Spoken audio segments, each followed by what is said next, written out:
All right, so we are now recording. So, what you may hopefully already know is Camp Minsi in 2024 obviously is offering both Cub Scout and Scouts BSA programs. We've been working hard to coordinate our efforts and get all the staff accustomed to having all these programs going. And we want to share a little bit about what our plan is.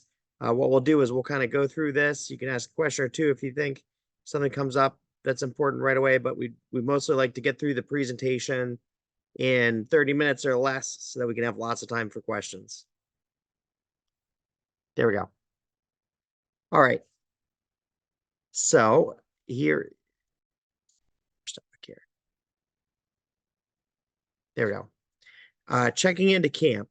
So on our website is very good directions on checking into camp. What I'm going to do is I'm actually going to, I think, take you on the website here and show you where to find them. And that way we will make sure that you know what you're doing and where to go.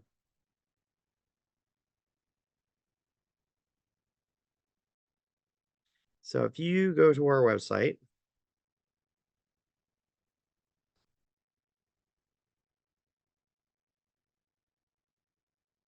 you will go to campminsi.org. And then you should see this Cub Scout Summer Camp. If you go down to Camp Resources here, Camp Resources Cub Scouts, then come to checking into camp.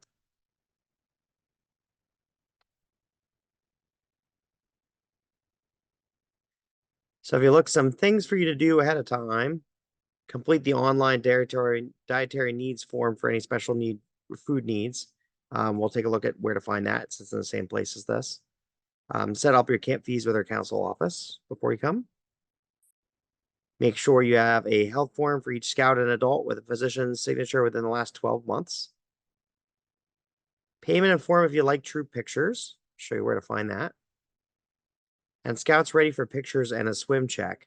So usually what most units will do is have their uniforms on with swimsuits on underneath. You will have a moment to put that on your campsite. So you can either wear that to camp or you can do that when you're there. On check-in day, which this works a little bit differently than we were doing it at a KLand, from 9 until noon, you are allowed to come into the camp if you like and unload your stuff and start setting up your campsite. It says, please unload quickly and return your car to the parking lot. Please do not block roadways and follow all traffic signs. The campsite loop is one way. So you have to go down to the trading post, turn left, and go through the loop. This gives us a chance to spread out the time in which people are unloading their stuff. And that gives us a chance to have less traffic. And it gives you a chance to, if you want to be up here early, you can start being up here early. Regular arrival from noon to 1. We're asking that you get all the cars that you're not using then out to the parking lot. We'll start monitoring the gate and encouraging you to put stuff into a vehicle or two at a time just to limit the traffic. If we all come in at 1 o'clock, then it will be a traffic jam in camp. So partially, I'm letting you come in as early as 9 so that we can spread out the traffic and try to limit the number of cars in then. You can keep 1 car in your site to store equipment and food as long as there is space. If possible, have all the cars in the parking lot. We have beautiful sheds by our campsites, and you can store equipment and food in those as well. Don't have a second vehicle on your site. There will be medical boxes. This is the same as the KLand. They were on your tables. They have forms in there. They have buddy tags. They have other important information. And that's where you're going to lock medications and drug administration forms during the camp week. So medications can stay in the campsite, just need to be locked all the time. And when somebody takes medicine, adult or youth, fill out the little form and just keep track of that. We take back the medical boxes and the drug forms. They go into the medical records, so they'll be locked away with that. At 1 o'clock, the official check-in begins. So you will be getting campsite assignments very soon. When you get a campsite assignment, you can see right on this list which sites get checked in when. So we'll walk from site to site to site and check in your sites. We'll do everything right there. And that way you'll know about when we're going to come. If you're not ready then, we'll circle back to you. If you are ready early, we're probably going to still be there at that time. As we walk from site to site, if we jump from site to site to site instead of going in this order, then we'll take a lot longer to check people in. This is kind of our walking path from site to site to site. During your check-in, you'll have a site guide who will check over the campsite with you, make sure everything looks good. The medical officer will come and we'll just check in on all your health forms, and we'll trade your health form for a colored bracelet that says you're all checked in. Bracelets, different colors will have different meanings. We'll go over that when you get there. If you lose a bracelet, you can come to us at mealtime. We'll have extra bracelets in the dining hall. We can help you out. After you check in at your site, you'll go and either do pictures or dining hall orientation. They are both very close to each other. They'll see which one has the shortest line at the moment. And then we'll do swim checks. So if you've done swim checks ahead of time, there is a form on the website that we can get you for swim checking. You can just fill that out and with the credentials of the person who did the swim checks, and just let us color the tags. That night, 5:45, we'll have colors in the parade field, dinner, and the campfire. And also we have a two-way text message group that you can set up. We can text you information. You can text us information during the week. Just don't sign up yet.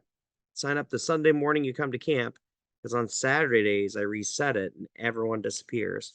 And if you are there for week 1, right now the people in it are from Beaver Day, and I will reset that soon. But just try to do it Sunday morning, and then you'll know you're in the group for the right week. So let's take a look back at our website. We're going to go back to the resources here. You can also check out the menu here. And down at the bottom, I wanted to highlight the food allergy and special dietary need form. We have a professional food service company. And if you fill out all this information, then they will make sure that you have food for the week while you're there. If there's any troubles, they can contact you. If you have troubles or things you need that you can't put on here, then let us know. But step 1 is always filling out this form, because if I email them and say this person has this question, they'll immediately ask if you filled out the form first.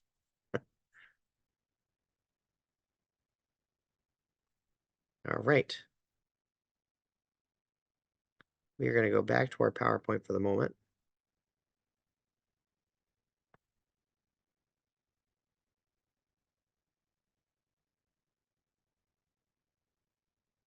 There was a survey sent by email with the information I need to make your campsite assignments.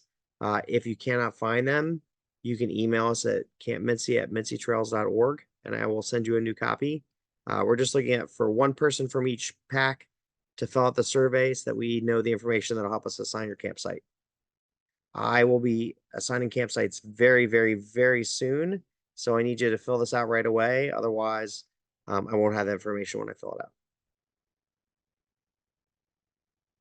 And now I'm going to turn over to Casey for a bit, talk about the schedule. Good evening, everyone. If you don't know me, I'm Casey Pohl. I'm program director, mostly in charge of the Cub Scout programming. I came over from Akela Land and super excited for the summer.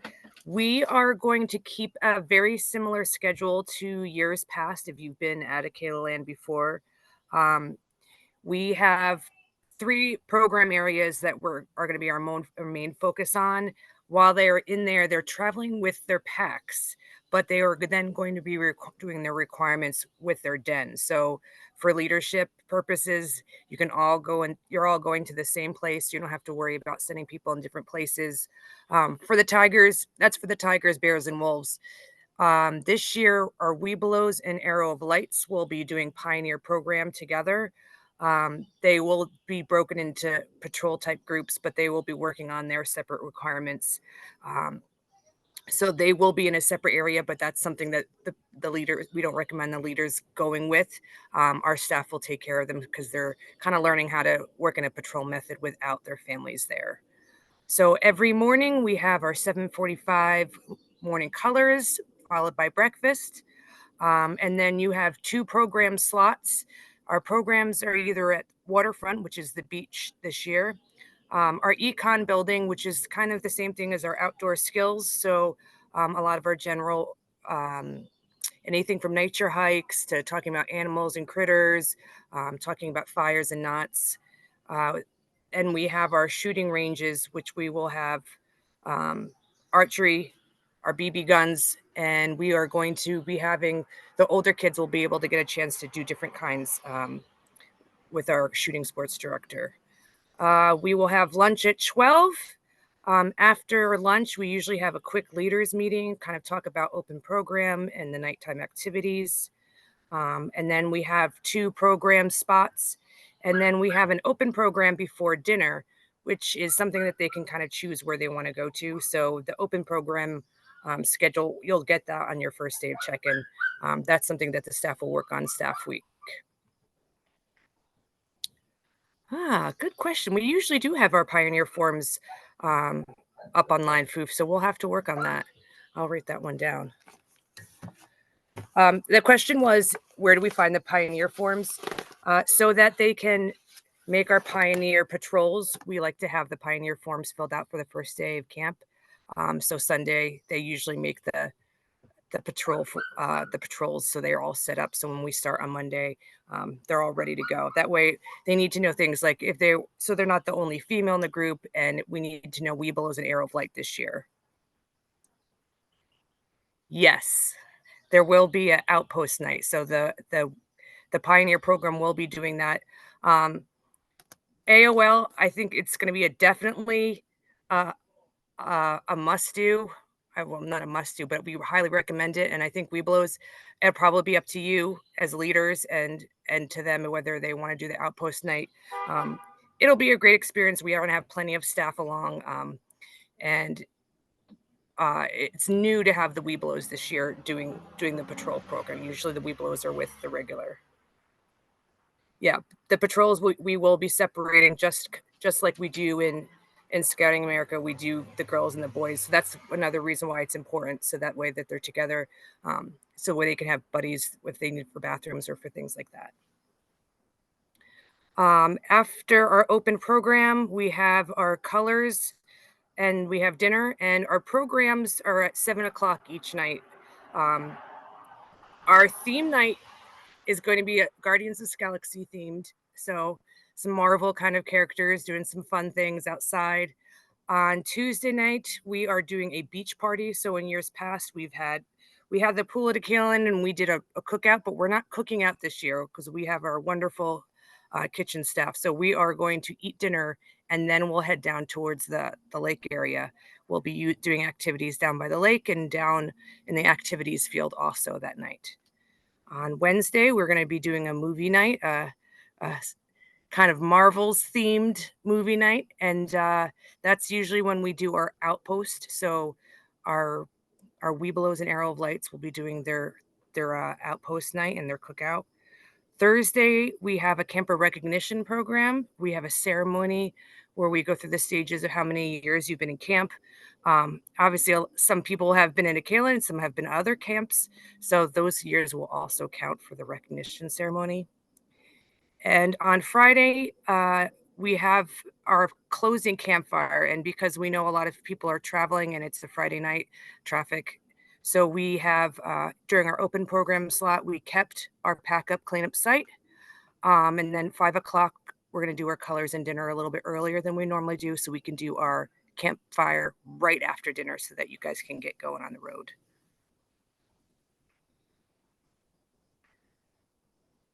Let's see. Did we get to the questions?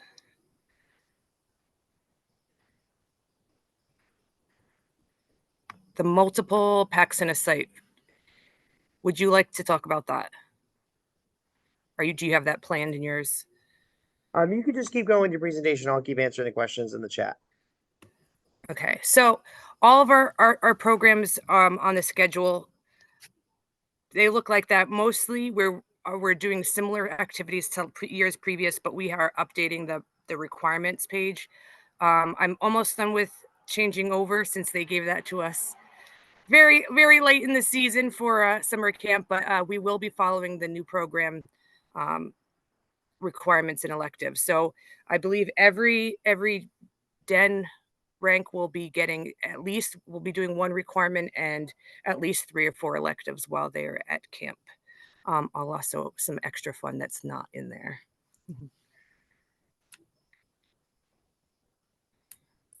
I think that is most of what I was going to talk about. Yep, I think we did. So let's open up to some questions here.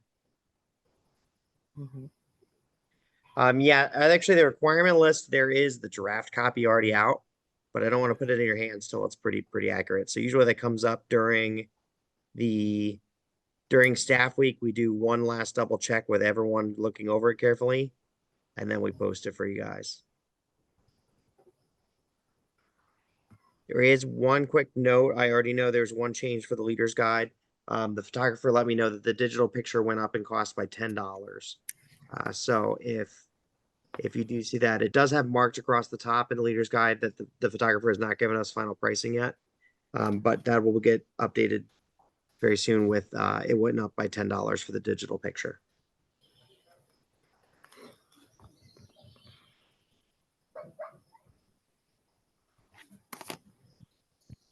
Goal is to have as many of those surveys in the next couple days, and you have campsite assignments by the end of the week. Yeah, those surveys are very important, not only for tent and cabin assignment, not tent, just tent assignments, sorry. But also so we can group you for program areas, since we are going to be very full of happy scouters that very first week. So we can break them up so it's not 50 tigers and then maybe 2 bears. So that way we're evenly spreading the wealth to our program areas. And when I send out the campsite assignments, I'll mark on there how many tents and cots are in each site. Each tent has 2 cots, but I'll mark that all for you there on the campsite assignments.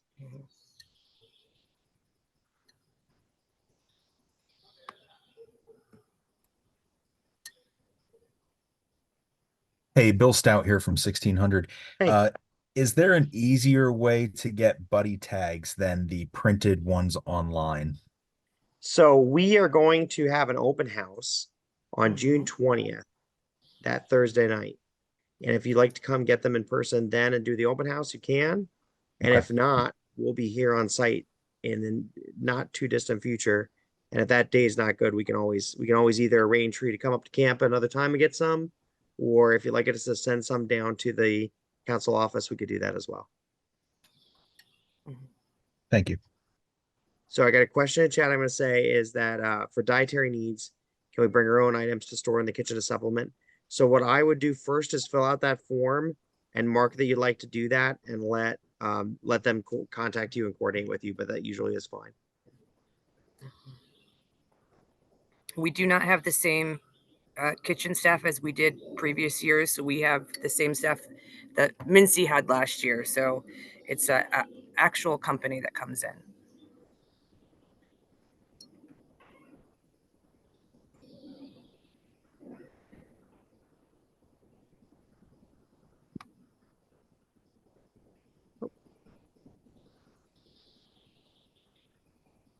Yeah, so the 4 pictures, I know we had a little bit of time when we didn't have them.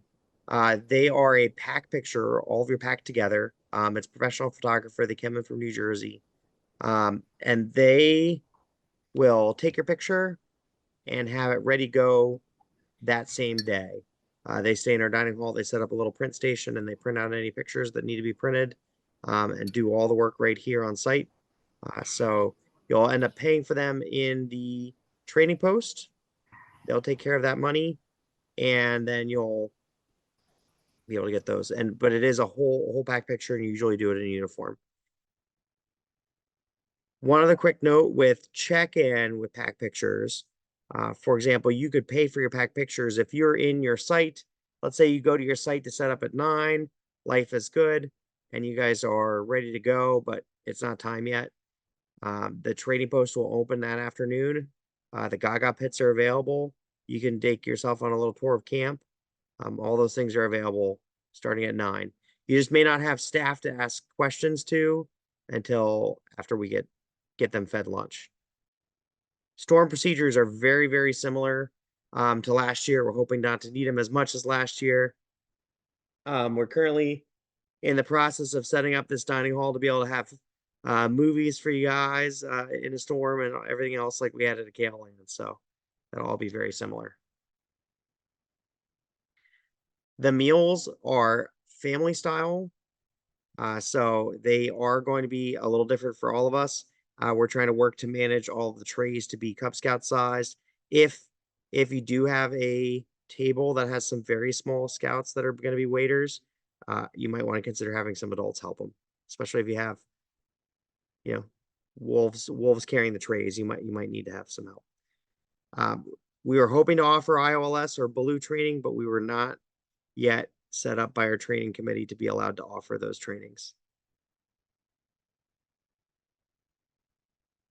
You'll have an assigned table in the dining hall for the week as well. Yes. And as you can see, the dining hall is right behind me. I'm in the dining hall right now.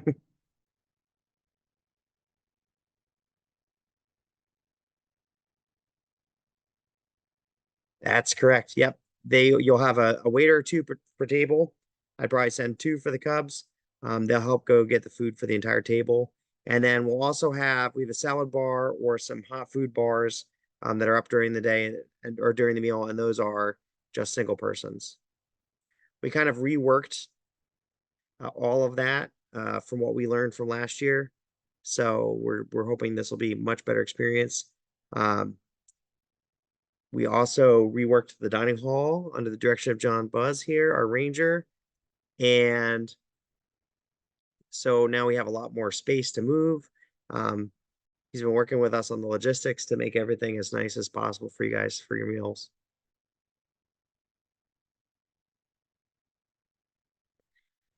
Tables are up to 10, and they'll probably be at 10 because we'll probably, if you have less than 10 in a table, you'll probably get a spot for some staff with totems. And then my chat is starting to scroll. So last year we had some concerns after we got this all set up that last year some of the food portions were small and seconds wasn't what we wanted. And the salad bars were filled up a little slowly. So we've been meeting, Mr. Duncan and myself have been meeting every month with our food service company to make sure that we've got a really good experience for you for food this summer.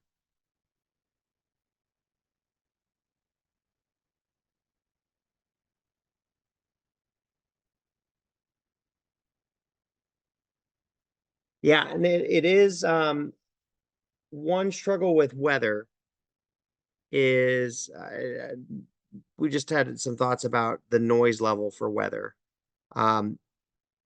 If and I'm not quite sure how it's going to be acoustically in here with Cub Scouts versus Scouts BSA. If you have scouts in particular that are really upset by noise, you might want to consider having, some earmuffs or earplugs for them. Storms can be noisy, and the kids have been noisier in the past. And we are going to have a movie. In part, the movie noise is meant to mask the thunder noise for kids who are scared of thunder. But if, on the flip side, especially if your kid is irritated by noise, they may want to consider having earplugs or some kind of earmuffs that they can access. But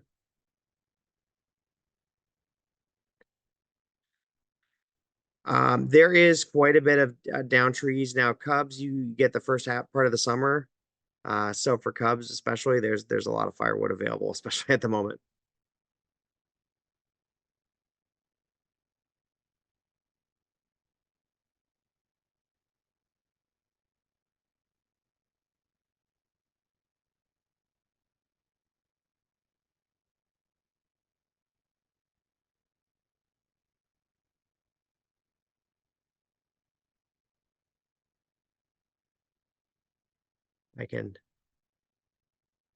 If John's there, if he wants to chime in on how much firewood is. Oh, but you got it. Yep. Thanks, Foof. So a couple things on firewood. Crew 940, which is also the camp staff, will this year be providing split cut dry firewood in camp. as a camp fundraiser. We sell it in our out of the backhoe. A full load of firewood in the backhoe bucket is $40, or you can do a half load for $20. Those fundraising fees go into the crew account, and the crew gets to use those to improve camp, such as picnic tables and other projects. As far as regulations for firewood, we do take protecting the property seriously. So to give you an idea, in invasive species, we have the beech beetle, we have beech bark disease, and beech leaf tree disease. We really try to do our best. We do not allow outside firewood from other counties, and that's actually a state of Pennsylvania recommended thing from DCNR, from county to county, which is why we provide and sell firewood as a fundraiser, because we don't want outside firewood. We don't want pallets, scrap lumber. We do this for a better experience for everyone. However, if you don't want split cut dry firewood, like Foof said, you can go in your campsite, and the campsites are pretty large, and the perimeter of the campsites have so much down wood, limbs that fall over the winter, branches. There's a lot to keep scouts busy. So if you don't want to buy firewood as a fundraiser, you could keep them going and going and going all week to fetch firewood from the woods, and there'd still be a lot more to last through the whole summer. So hopefully that answers that question. Can we order firewood early and have it delivered early if we're first week? Yeah, best practice is to coordinate through camp management. So myself, Foof, Casey, Matt, Trey, as long as someone comes to one of us, if you go to everyone else except me, they're going to let me know anyway, and we'll get you in the queue to get firewood delivered, which would be by me. So I wouldn't say it could be delivered early. I kind of try my best to stay away from that, only because in our process of producing firewood, it's in a woodshed and it stays dry. And I, in my experience in the past, would put out firewood too early, and we get all these rainstorms, and you have a bad experience because all that dry firewood that's been dry for months is now wet. So if you do let us know when you're arriving in camp that first day, if you know you're definitely going to want to load of firewood, let us know that first day for check-in, and we'll get you in the queue to deliver firewood to your site. Thank you. Yep. Well, what was the cost of the firewood again, John? So a full backhoe bucket load is $40, or you can do a half load for $20.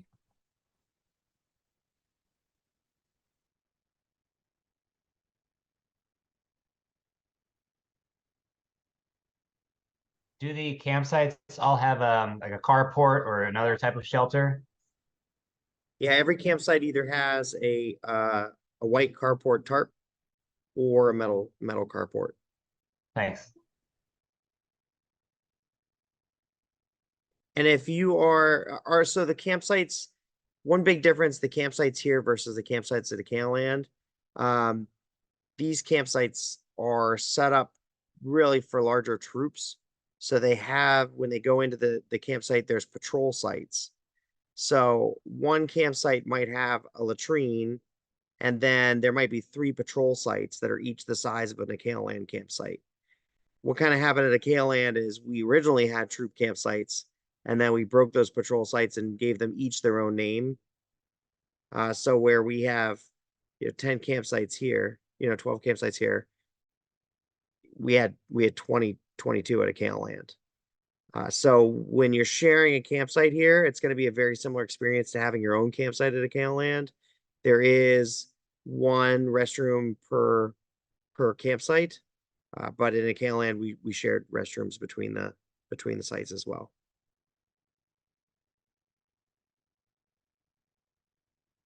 You had said there's a shed at the campsite we can store stuff. Is that shared, or how do we get into that? How does that work exactly? Yeah, there's one campsite per site, and they'll be open when you get here.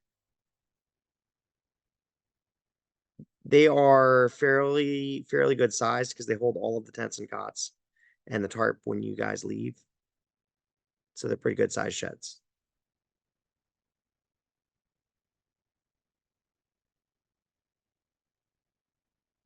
Is there room at the campsites for personal tents if someone brings their own?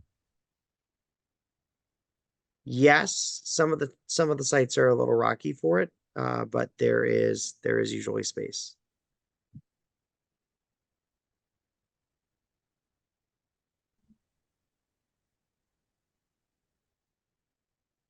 So in most campsites, the question are the campsite toilets flush or are they pit latrine?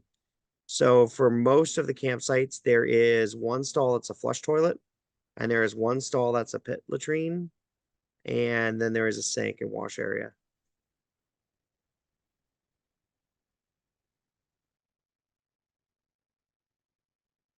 I think site 10 is both flush toilets, I think, Ranger John.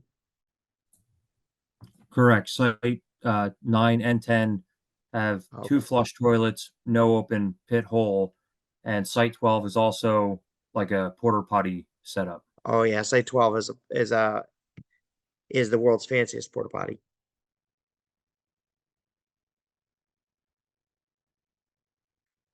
So for showers, we are going to be renting a shower trailer that will be also here for the week for the Cubs.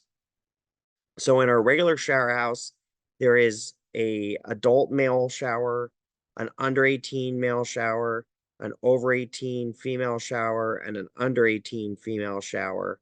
But those, if scouts are going to use that shower house or bathroom, they would go in on their own and go into that bathroom and use it without an adult coming to help them. If you have younger scouts, you might need help with the shower or help with the bathroom, then in that rented shower house trailer, there's going to be individual stalls. So that if you have, let's say you're bringing a tiger cub up with you and they need help in the shower, then you can use that shower. What we're trying to avoid at all costs is having adults going into the youth side of the shower house or youth going into the adult side of the main shower house for youth protection reasons. The only time we would do otherwise is, for example, let's say someone was hurt in the youth shower house. Then we would get more than one adult. Tell scouts that adults are going to be coming in to help, so they have a chance to cover up. And then once everything is secure, we go in and help out whoever is needed.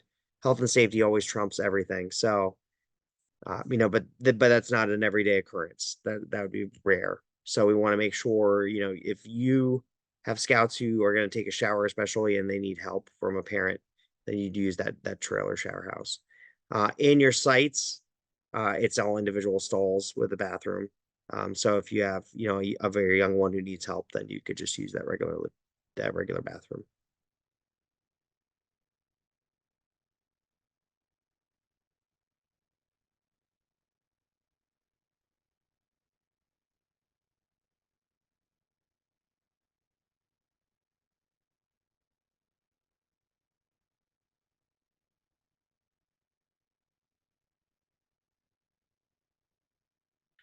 So for much of the Cub Scout program for shooting sports, especially week 1 and 2, we're likely going to be doing a lot of our shooting in the sports field, just to minimize the amount of walking and have everything set up for you guys there.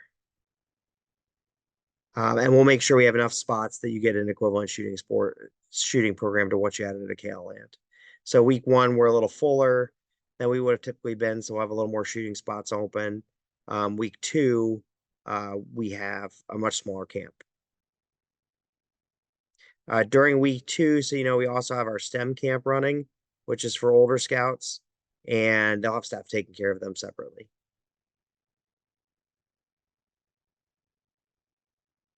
Did that answer your question, Matt? Okay. Good. You're welcome.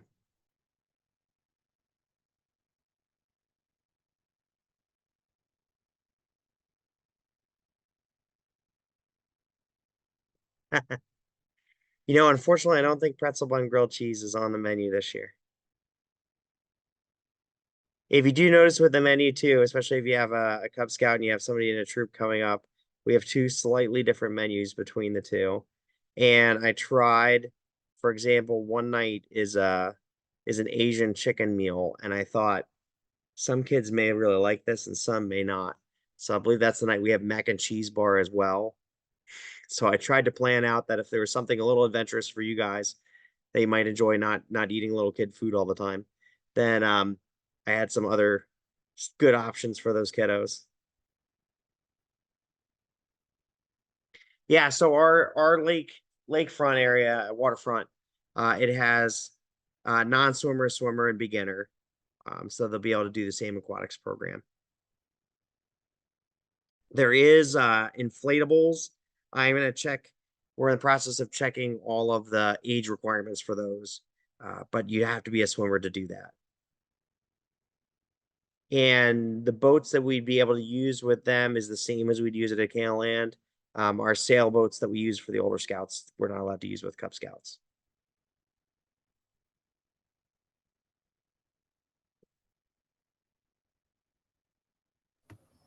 And for boating, to go in the boat, they don't have to be a swimmer. Just to row, they have to be a swimmer, or how does that work again? Right. So Correct. if you're using a kayak where there's one person, they'd have to be a swimmer. If you're in a rowboat with an adult or someone who can paddle, then they don't have to be a swimmer.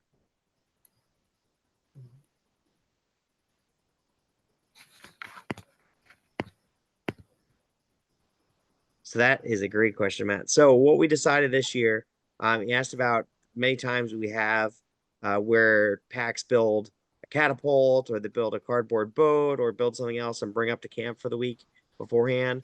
And we were debating this and decided we would not do that for this first year coming to Camp Minsi because we felt like there was enough on people's plates just trying to know the differences. And we thought we would skip it for 1 year and then bring it back for next year. We didn't want to load anything on you guys while everyone was still trying to figure out, all the new places. Also, there's so many right now in week 1. It might take a few hours to get through them all. Yep, and we'll still have Frigid Froggy. Yes. You'll still see a vast amount of our Land staff over here. We have a Yes. nice big staff. We got keep a lot of our Minsi staff and keep a lot of our Land staff and get some staff over from Settlers Camp. Speaking of which, you didn't introduce other partners in crime here. Yes. So we have Matt is one of our other program directors. He's doing a lot with Scouts BSA. I kind of jumped right to Casey because he's our Cub Scout guru here. But Matt will be playing along with all of us with the Cub Scout program and the Scouts BSA program. He's going to be taking the lead in the second half of this meeting with the Scouts BSA. And we have Trey, who's returning, and he's been in a Killenham with us too. Yeah, Trey, who's been at Callan a long time, is going to be our assistant program director. And on our team here, we have John Buzzer, you got to hear from, who is our ranger. And also Brian Duncan is our director of support services, who oversees the camp as part of his responsibilities. And Freddie will be back. Freddie will be returning. Returning to be shooting sports director. Absolutely. I think we are missing maybe 2 of our former Akela Land staff because they have gone on to do things like internships in the world. I think Joe Barlow from Aquatics and Max, he from Pioneer, they have things going on, but most of our other staff will be returning from the Cub Scout program. And a lot of the Minsi crew is super excited and has lots of high energy. We've been working a lot with them. So it's going to be amazing staff, like always. Just now it's just even bigger. Great people you already knew and great new people to meet.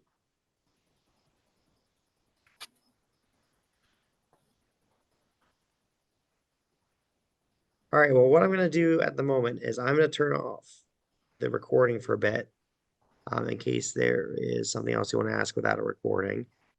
And then I'm going to turn it back on when we switch to, I'll pause it.